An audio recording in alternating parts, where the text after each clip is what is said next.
Então, eu expliquei para vocês, né, o que se tem hoje na literatura em relação à leptina, que é essa mais conhecida, né?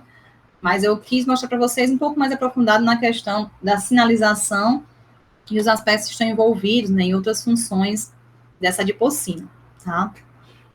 Mas existe também diversas outras, como eu falei para vocês no início, mas uma outra que é bem conhecida, que também o tecido adiposo, ele é capaz de produzir citocina inflamatória, né? Então, essa citocina inflamatória, ela tem envolvimento tanto com a homeostase energética, como também está envolvida com a patogênese da obesidade e resistência à insulina. A gente sabe que esse tecido adiposo, por ser capaz de produzir essa citocina, em situações de hipertrofia, em aumento da adiposidade, ele leva a um aumento, né, excessivo na produção dessas citocinas, principalmente devido à infiltração de macrófagos do tipo M1, que são indutores dessas citocinas inflamatórias, né? E aí isso leva nessa associação com a obesidade e a resistência à insulina, tá? Existem receptores específicos para o TNF-alfa, né? Mas esses receptores são expressos principalmente tanto em adipócitos como também em células tromboasculares. Então, ao ser produzidos, eles podem agir no adipócito, sinalizando nessa questão para induzir a homeostase energética, mas em processos em que esteja disfuncional, ele pode levar também a uma resistência à insulina e à obesidade, tá? Interessante observar que nesse estudo recente, ele mostrou que você pode expressar citocinas na TNF-alfa no tecido adiposo em geral, mas a sua maior expressão é no tecido adiposo subcutâneo, né? Então, essa região específica, ela tem sim uma maior expressividade na questão da liberação do TNF-alfa especificamente. Bom, em estudos, né, tanto em roedores como em humano-obesos, eles observaram que a presença do TNF-alfa no tecido adiposo, ele induzia a esse aumento da adiposidade, né? E foi a partir desses estudos, né, com roedores e humanos obesos, e fazendo essa associação da secreção do TNF-alfa pelo tecido adiposo, foi que eles observaram que existia essa associação dessa citocina com o surgimento da obesidade devido à presença da resistência à insulina que era instalada nesse tecido, né? E eles observaram ainda mais essa capacidade de associação dessa citocina com a obesidade quando eles fizeram a deleção gênica do TNF-alfa e dos seus receptores, tá? Então, eles desligaram mesmo a produção dessas proteínas e seus receptores. E o que foi que eles observaram? Que essa deleção do TNF-alfa foi importante para melhorar a sensibilidade à insulina, e devido a essa observação, eles viram que tinha nessa proximidade, essa relação com a resistência à insulina. Ou seja, se você tem a presença do TNF-alfa, você induz a resistência e aumenta a adiposidade. Mas se você retira por deleção gênica o TNF-alfa, você melhora a sensibilidade à insulina. Então, essa relação, presença do TNF-alfa em excesso e a sua relação com a resistência à insulina, ela já está muito bem estabelecida, né? A gente sabe que os processos inflamatórios, eles têm envolvimento com a liberação das citocinas, e essas citocinas, elas têm total associação com a resistência à insulina e os prejuízos, né, em relação à homeostase energética, tá?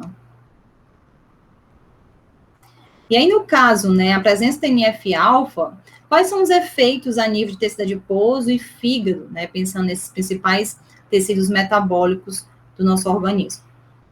No tecido adiposo, o TNF-alfa, ele diminui a captação em estoque de glicose e ácidos graxos, ou seja, na presença de TNF-alfa, né, circulante em altas concentrações, você tem um indivíduo que acaba reduzindo essa captação e, consequentemente, qual é o prejuízo disso? Você tem altos níveis de glicose circulante nesse indivíduo e também de gordura, né? A gente sabe que também esse excesso de gordura circulante é altamente prejudicial, porque ela tem que ir para algum lugar, né? Se não é captado pelo tecido adiposo, provavelmente ela vai para outros tecidos, né? Ela é o que a gente chama de acúmulo de lipídio ectópico, e que geralmente induz, né, a questão da esteatose hepática, porque esse ácido graxo que está em excesso circulante, ele tem que ir para algum lugar e acaba indo para o fígado, e lá ele vai ser acumulado de forma ectópica, que é altamente prejudicial, que é o que a gente chama de esteatose hepática. Além disso, a gente tem outros efeitos dessas citocinas, como diminuição da adipogênese, diminuição da lipogênese, e ainda mais, ele atinge outras adipocinas benéficas, né, que são liberadas pelo tecido adiposo, como no caso da adiponectina. A gente viu que a adiponectina, ela é uma adipocina que tem efeito que anti-inflamatório, né, bem estabelecido. Só que o TNF-alfa, quando ele é secretado em excesso, além de ele ter esses efeitos no tecido adiposo, ele ainda consegue reduzir um efeito benéfico com a liberação da adiponectina. Então, acaba exacerbando ainda mais esse quadro inflamatório do indivíduo, né? E aí vira uma bola de neve. Quanto maior o tecido adiposo, maior a liberação do TNF-alfa e, consequentemente, você tem essa diminuição da adiponectina e que piora ainda mais o quadro, né? Então, a tendência é você ter esse quadro cada vez piorado, né? Cada vez mais agressivo. E o fígado, né? Quais são os efeitos do TNF-alfa no fígado? Diminuição da captação de glicose, diminuição da beta-oxidação. Aí vocês imaginam, né? O ácido graxo está chegando lá e ele não está sendo metabolizado, né? Então, essas consequências são profundas a nível de metabolismo, tá?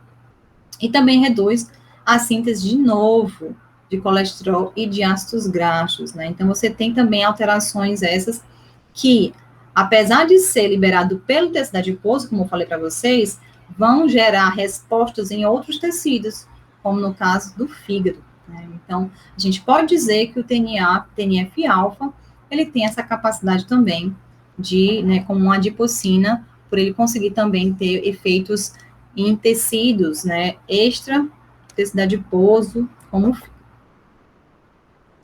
Então, a gente, como eu falei, né, existem mecanismos para esses efeitos, tanto diretos como indiretos. Então, os efeitos diretos em relação ao TNF-alfa e a sinalização da insulina, né, eu falei para vocês que tem essa associação muito forte entre TNF-alfa e a resistência à insulina, que é a mesma coisa de sinalização da insulina prejudicada, ela pode ser direta ou indireta. Se ela for direta, esse mecanismo TNF-alfa na sinalização, é mais via ativação da serina quinase. Então, ela vai lá no receptor, tirosina quinase, das células, né, dos tecidos periféricos, tecido adiposo, ou até mesmo músculo esquelético, e ele causa uma ativação da porção serina, e não da tirosina. E aí, isso leva a um bloqueio da sinalização da cascata, né, que leva à translocação do GLUT4 e, consequentemente, a captação de glicose. Então, os distúrbios envolvendo a homeostase da glicose e a sinalização da insulina com TNF-alfa, ele pode se dar de forma direta via ativação dessa via que eu acabei de explicar para vocês. Agora, existe também a via indireta, né? Então, a via indireta em relação ao TNF-alfa foi isso que eu expliquei para vocês. Esse processo, né, de inflamação, ele gera no tecido adiposo esse prejuízo na captação de ácidos graxos, de glicose, enfim. E aí, esse ácido graxo, o cérebro que não vai ser captado, como eu falei, ele precisa ir para algum lugar. E quando ele vai para algum lugar, geralmente é para o fígado. E isso leva também a uma outra cascata de sinalização de prejuízo da insulina, porque o excesso de ácido graxo também induz a inflamação, também induz ao estresse oxidativo e ao prejuízo dessa sinalização das serinas quinase, tá? Então, pode ser diretamente, porque o TNF-alfa, ele se liga lá no seu receptor e ativa a serina quinase, bloqueando esse processo, mas também pode ser indireto, porque o TNF-alfa, ele induz a uma redução da captação dos ácidos graxos pelo tecido adiposo, ele aumenta a sua circulação, e o próprio ácido graxo, nos outros tecidos, eles vão induzir inflamação, o estresse oxidativo, eu estou falando em excesso, tá? E aí isso vai induzir também a um prejuízo da sinalização da insulina. E aí isso seria uma forma indireta desse prejuízo. Então, mais uma vez, né, só afirmando, né, essa questão da associação do TNF-alfa em relação à resistência à insulina na obesidade, né? Bom, então, foi leptina, foi TNF-alfa, trouxe os mais conhecidos, né, porque vocês viram a tabela, tem várias, se eu fosse realmente trazer todas aqui, além de se tornar muito cansativo, eu não teria tantas informações, então achei interessante trazer realmente as adipocinas que se tem mais estudos, se tem mais conhecimento, que eu poderia discutir um pouco mais e melhor. Então, a leptina se tem muita coisa, a TNF-alfa está muito bem estabelecido, e lógico, a adiponectina, né, não poderia deixar de falar. Então, quando é que foi descoberta essa proteína, a adiponectina? Em 1995, então, vocês podem observar que logo depois da descoberta da primeira proteína, que foi a leptina, em 1994, logo em seguida já chegou o que? A adiponectina. Então, os estudos, né, foi tão interessante essa descoberta, os estudos se desenrolaram muito rápido, a ponto de descobrir essas várias proteínas. E aí, dentro dessas descobertas, logo em seguida veio a adiponectina. Na literatura, vocês encontram a adiponectina com várias nomenclaturas, tá? Então, ela pode ter esses nomes aqui, tá? Que podem parecer até um pouco estranhos, mas também tem essas nomenclaturas. Então, pode ser a CRP30, a AdipoQ, GP28 e a PM1. Todos esses nomes se referem à adiponectina, tá? Então, vocês podem observar na literatura, nas pesquisas, que tem outras nomenclaturas para adiponectina. Em relação à sinalização, né? Da mesma forma, utilizam-se receptores. Então, tem receptores específicos para a adiponectina, tá? E aí nós temos duas isoformas, a AdipoR1 e a AdipoR2. A AdipoR1, ela é específica no músculo e a AdipoR2, ela é específica no fígado, tá? Então, a gente tem essa especificidade das isoformas de acordo com os tecidos, tá? No músculo, a gente encontra mais a AdipoR1 e no fígado, a gente encontra mais a AdipoR2. Mas como é que se dá essa estrutura da adiponectina, Cassiano? A estrutura da adiponectina, ela é realmente essa proteína, né, mostrada aqui por essa imagem, e esses domínios da qual ela, né, na sua estrutura são compostos, tá? Então, essa estrutura molecular primária, ela possui esse domínio globular, possui esse domínio chamado domínio colágeno e uma região variável, certo? Isso é a adiponectina que a gente chama, né, de comprimento, que ela é mais longa, tá? Mas, geralmente, o que a gente encontra é exatamente essa aqui, que é mais longa. A primária é que é essa globular, tá? Mas o que a gente geralmente encontra circulante e com ação nos efeitos metabólicos são a estrutura da adiponectina de forma longa, né?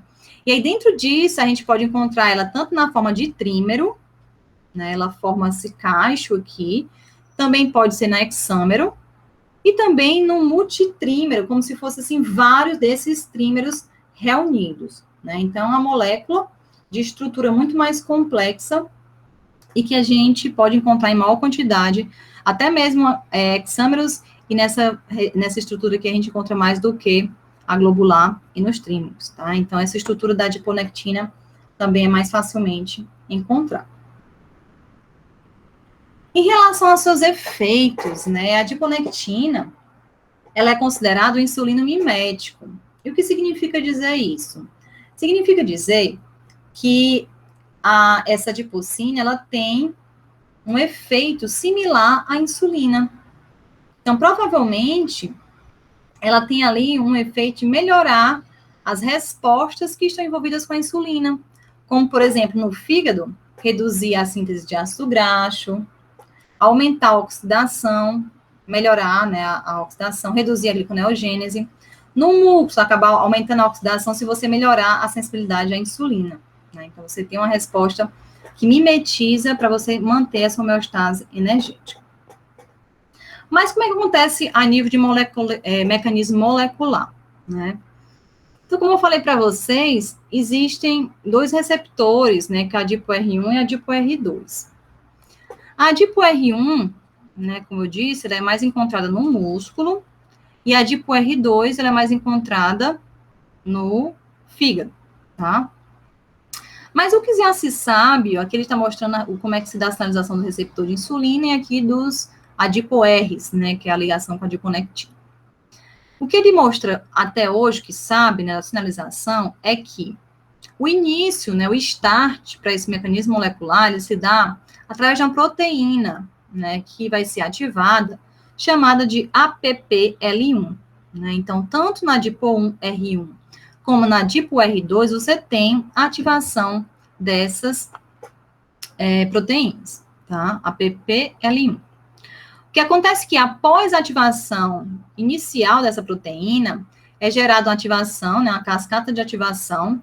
No caso da ApoR1, tem envolvimento com a fosforilação de AMPK e da fosfo-38, que é a MAPK, certo? Mas no caso da ApoR2, é o PIPAR-alfa, né, bastante conhecido com seu efeito na oxidação dos ácidos graxos, certo?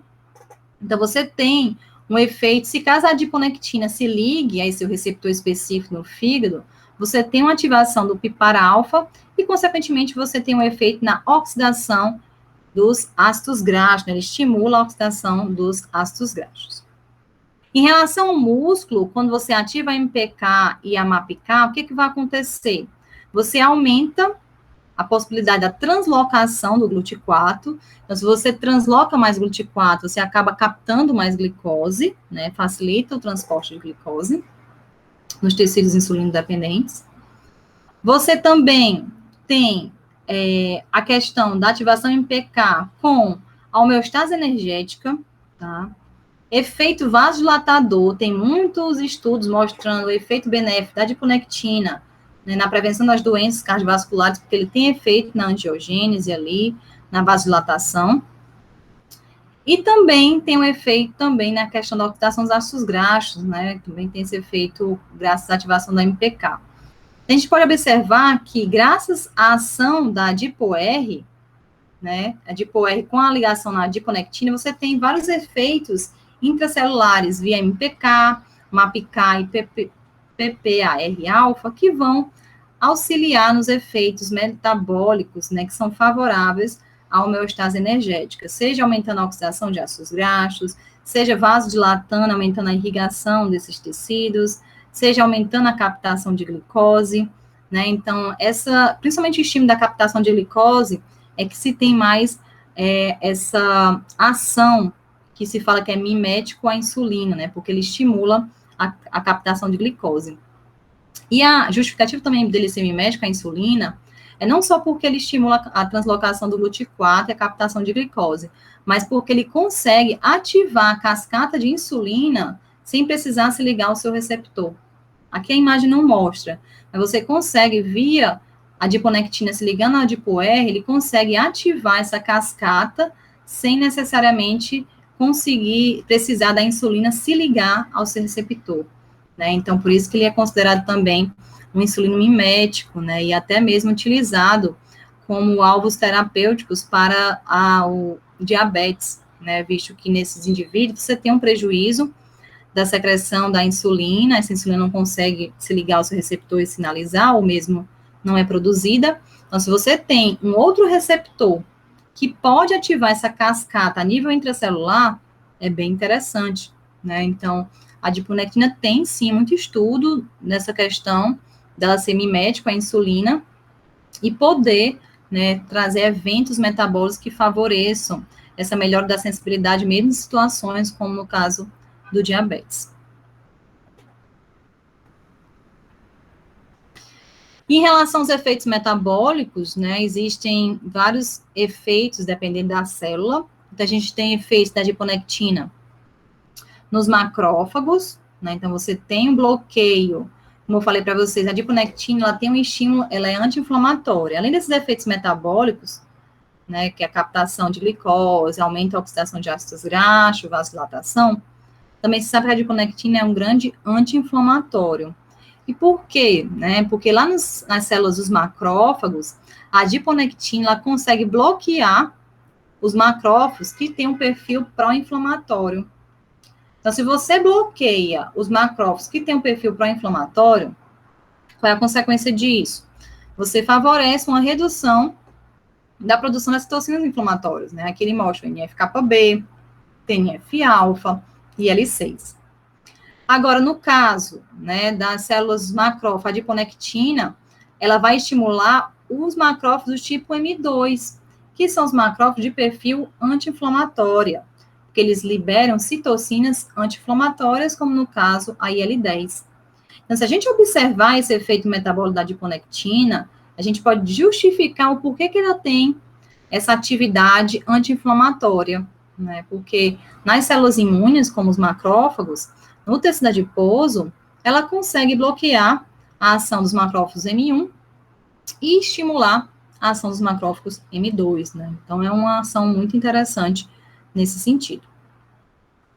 Além disso, né, no próprio tecido adiposo, a adiponectina acaba bloqueando citocinas inflamatórias que podem produzir também pelo próprio tecido, né? Eu mostrei para vocês que esse tecido adiposo, ele tem a capacidade de produzir TNF-alfa. Então, em situações em que você estimule o aumento da concentração da adiponectina, você tem uma resposta na diminuição da produção dessas citocinas pelo tecido adiposo. E o contrário também, né? Lembra que eu falei para vocês? O excesso de tecido adiposo, estimulando o excesso de citocina, pode induzir a um bloqueio da adiponectina. Ela também acaba prejudicando essa sinalização. E aí também tem o efeito, né, aqui só mostrando como é que poderia se dar esse efeito, né, até mostrou na figura anterior, na célula endotelial. Então a adiponectina ela tem esse efeito como vasodilatador, graças à sua participação via MPK, estímulo, né, da eNOS, e o aumento do óxido nítrico, né, e assim favorecendo essa vasodilatação na célula endotelial, né, dos vasos, facilitando esse processo de irrigação.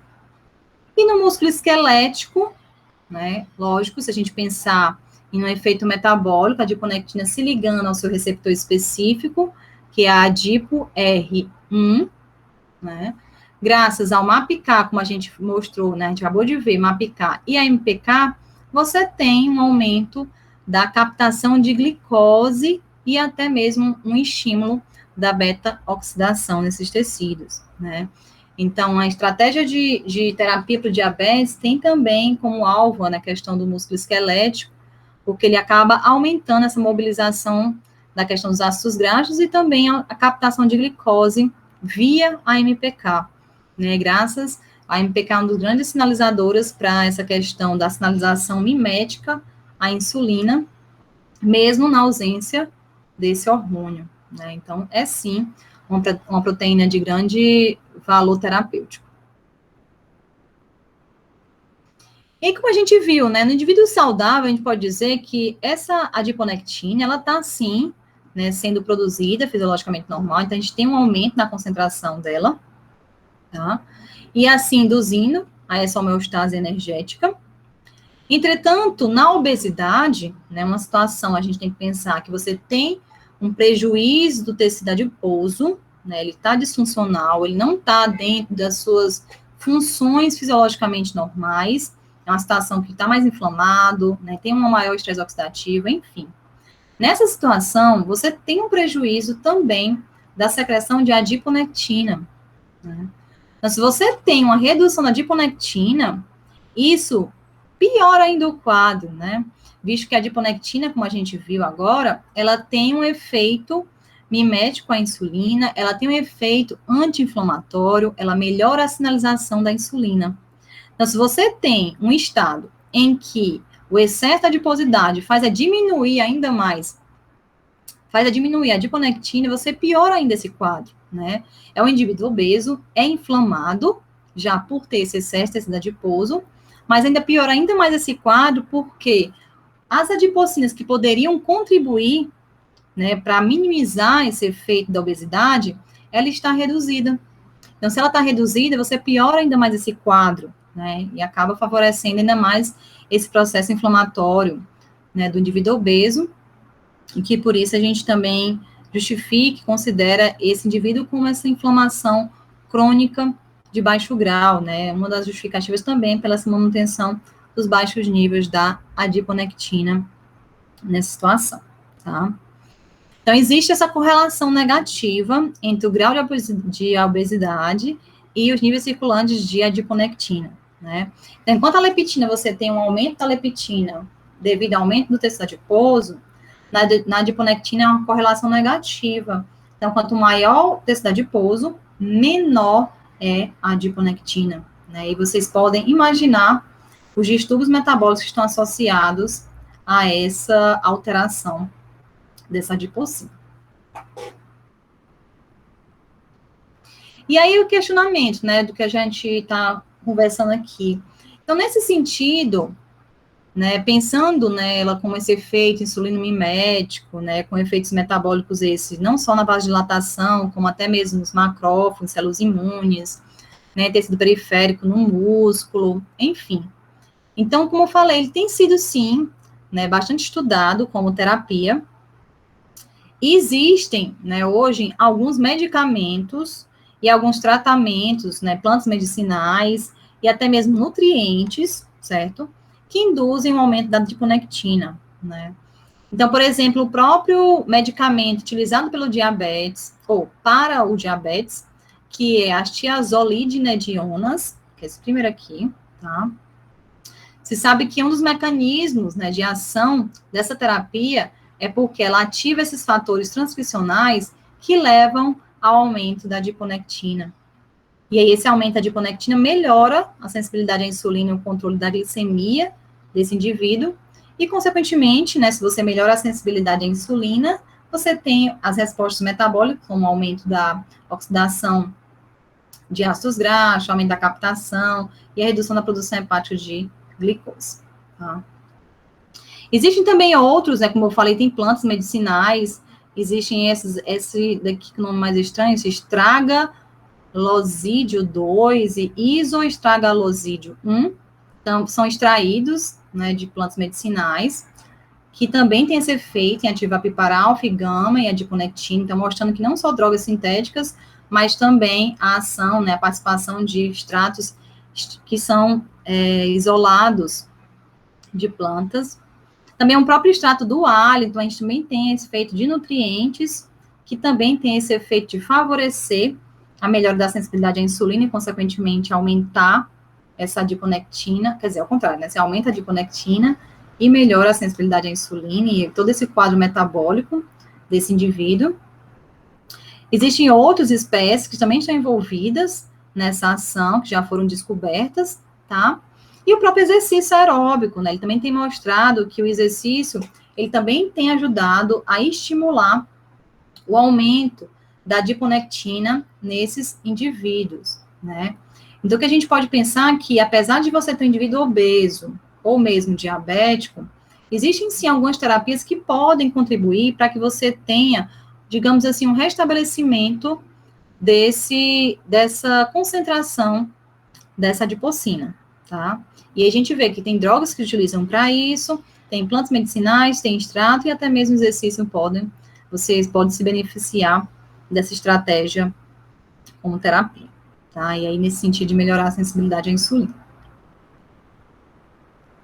E aí, como eu falei para vocês no início, essa questão de realmente ter me dado esse start para eu estudar essa questão do papel do tecido adiposo como órgão endócrino, que realmente fez parte da minha tese, né, foram 4 anos estudando essa questão, estudei muito a adiponectina e disso, né, gerou todo essa vontade de entender um pouco mais da parte endócrina do tecido adiposo, mas mostrando para vocês aqui um resultado, um artigo que eu publiquei em 2019, que foi exatamente da minha tese, onde ele mostra, né, o efeito do que eu falei para vocês, que são peptídeos, que eu extraí da planta, que era a Calotropis procera, e através desses peptídeos a gente fez um tratamento desses peptídeos em animais, né, no caso eu utilizei ratos, e a gente observou que quando a gente tratava esses animais com esse peptídeo, que eu falei para vocês, que tinha essa molécula nesse peptídeo similar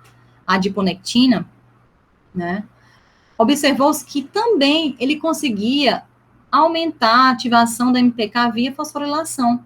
Ele aumentava a fosforilação de MPK, e se você aumenta a fosforilação de MPK no hepatócito, qual é o efeito metabólico disso? Né? É exatamente você reduzir a expressão gênica de enzimas que estão envolvidas na gliconeogênese. Então, você tem uma redução da gliconeogênese nesse modelo, e, consequentemente, você acaba reduzindo a glicemia. Isso porque já se sabe que um dos principais motivos, digamos aqui, a patogênese do diabetes para realmente ter essa hiperglicemia crônica é a questão da produção hepática de glicose. O que realmente mantém essa glicemia tão alta no diabetes é a produção hepática de glicose exagerada, principalmente via gliconeogênese. Essa produção hepática de glicose via gliconeogênese, ela é responsável, das grandes responsáveis por essa manutenção da hiperglicemia no diabetes. Então, o que a gente estudou foi ver como é que esses peptídeos que teriam, né, essa ação similar à adiponectina e, consequentemente, à insulina, eles poderiam atuar melhorando esse perfil da homeostase glicêmica, né? E a gente viu que nos hepatócitos conseguiriam, da mesma forma, né, que a adiponectina, também fosforilar MPK e acabar reduzindo essas enzimas gliconeogênicas, né? E dessa forma favorecer a homeostase glicêmica.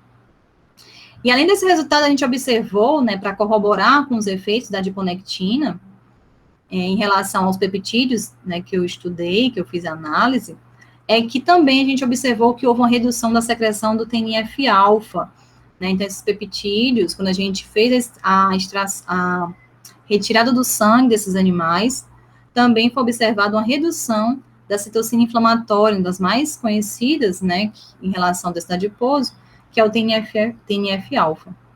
Então, houve uma redução também na secreção dessas adipocina, corroborando mais uma vez com o seu efeito anti-inflamatório, né? Então, graças a essa tese, né, que a gente observou essa potencialidade desse peptídeo retirado dessa planta medicinal, que devido a essa característica, possivelmente, né, da adiponectina na sua molécula, ela poderia também ter efeitos benéficos metabólicos envolvendo a homeostase glicêmica, graças ao seu efeito tanto na diminuição da produção hepática de glicose, como também como efeito anti-inflamatório, né? E aí a partir disso foi que realmente eu falei para vocês, né? A gente teve todo eu tive esse interesse em estudar e fui engalgando em relação a todas as outras adipocinas que estão envolvidas no tecido adiposo, tá? Hoje em dia a gente já está tentando trabalhar na publicação do outro artigo que foi originado dessa tese, onde a gente avaliou o efeito da adiponectina também em relação à função mitocondrial, né, que é uma outra área que também eu estudei bastante no doutorado, mas aí seria uma outra dia só para discussão sobre isso. Bom, então, uma coisa que eu achei super interessante, e isso eu digo que é bastante, bem recente, é que esse conhecimento da adiponectina como anti-inflamatória é, sim, um conhecimento correto, embasado, né, e evidenciado. Só que os estudos, né, os achados mais recentes, eles têm se mostrado um pouco contraditórios em relação a esse efeito da adiponectina em algumas doenças. Então, o que se tem observado é que a adiponectina, ela é, sim, anti-inflamatória. Em algumas doenças, como, por exemplo, na obesidade, tem um grande efeito em melhorar essa questão da inflamação, no diabetes, né? Entretanto, em doenças como, por exemplo, artrite reumatoide, doença renal crônica e doença intestinal inflamatória, tem demonstrado que nessas doenças, o efeito da adiponectina tem sido inverso. Então, em vez de se mostrar um efeito anti-inflamatório, tem se mostrado um efeito pró-inflamatório, né? Então, realmente, esse achado aqui, acredito que seja bem inovador, não sei se alguns de vocês já escutaram falar sobre isso, mas essa questão da adiponectina como pró-inflamatória realmente é bem recente, mas depender da doença em que está envolvido essa adipocina, tá?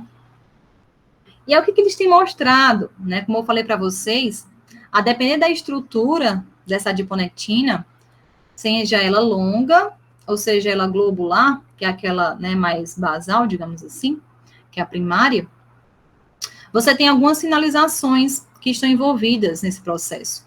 Então, ele mostra nesse artigo que a adiponectina globular, que é essa mais primária, ela tem esse efeito em ativar mais a parte inflamatória, então, TNF-alfa e NF-κB, né, que está envolvido com a inflamação. Entretanto, se você observar a adiponectina de cadeia longa, ela tem efeito tanto na ativação da MPK, né, como a gente viu, e todos os efeitos metabólicos benéficos que estão envolvidos com isso, né? Desde translocação do GLUT4, a vasodilatação, a questão da oxidação dos ácidos graxos. Mas o que foi observado, como eu falei para vocês, existe também uma ação pró-inflamatória.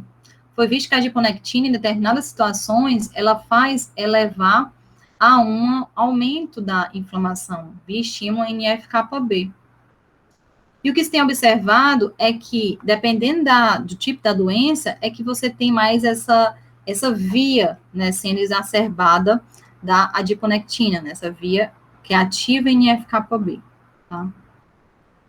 Ele mostra também na figura que essa ativação da MPK, ela acaba bloqueando, né, esse efeito do TNF-alfa, ou seja, nessa relação da inflamação. Então, também o artigo discute que, além da presença das doenças terem esse perfil modificado da inflamação em relação à adiponectina, é que, a depender da presença dessa adiponectina que vai ser influenciada, se for a longo prazo, né, você tem, e se for dessa estrutura, esse tipo de adiponectina, você tem um bloqueio dessa via.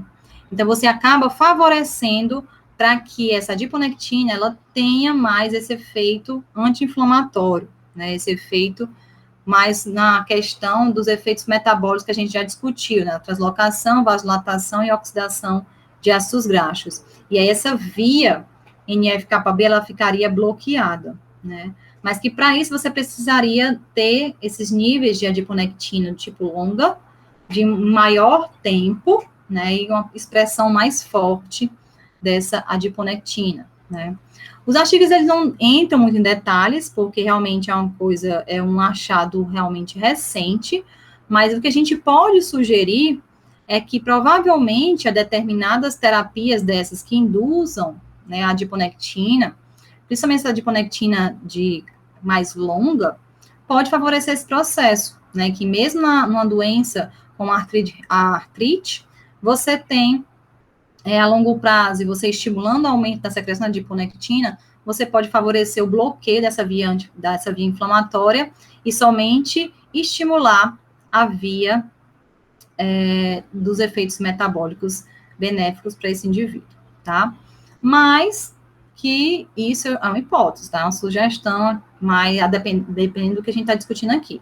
Mas não tem nada ainda muito bem descrito em relação a isso, tá? Só se sabe realmente que existe essa participação da adiponectina como pró-inflamatória e que determinado prazo dessa presença e a expressão dessa adiponectina, você pode mudar esse curso do efeito da adiponectina.